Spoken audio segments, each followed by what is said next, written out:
Comicon, a throbbing mass of humanity.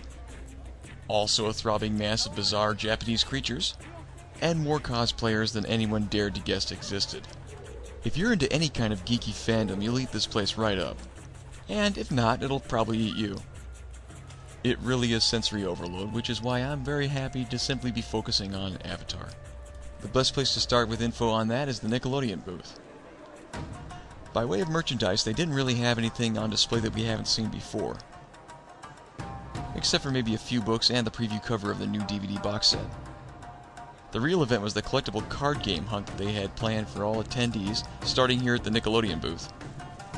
But what you do is you go from booth to booth to booth of each person that is actually holding or hosting some sort of Avatar merchandise, and they hand out these collector cards. You collect all 5 of them to get a final super secret bonus card. The cards all have lenticular printing on them, which gives you a few frames of animation on every card. On the back of them were directions on which booth to go to next. To get the second card, we traveled to the THQ booth, which had on display a playable demo of the next Avatar video game they're making, Burning Earth.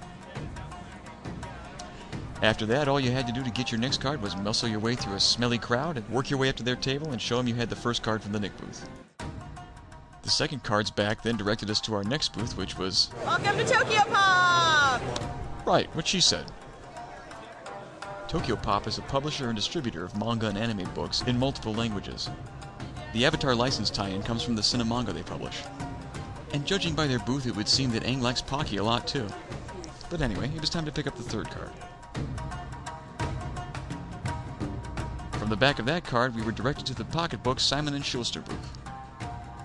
They publish a number of licensed titles, one of many of course being Avatar, and despite being one of the hardest booths to find, the cards were flying out of their hands like crazy. Don't shuffle those cards, you'll ruin their resale value on eBay! The fourth card then leads to Inkworks, the same company that made these special convention collector cards. The card from this booth was especially exciting because it featured a clip of Aang in his new, slightly hairier Season 3 look. After you got that 5th card, it was time to head back to the Nick booth for your final 6th bonus card. When you tilted and animated this card, it finally revealed a confirmed date of the Season 3 premiere on September 21st. Well, that's all for Thursday. Check back later for another video update on Avatar coverage at the 2007 San Diego Comic-Con.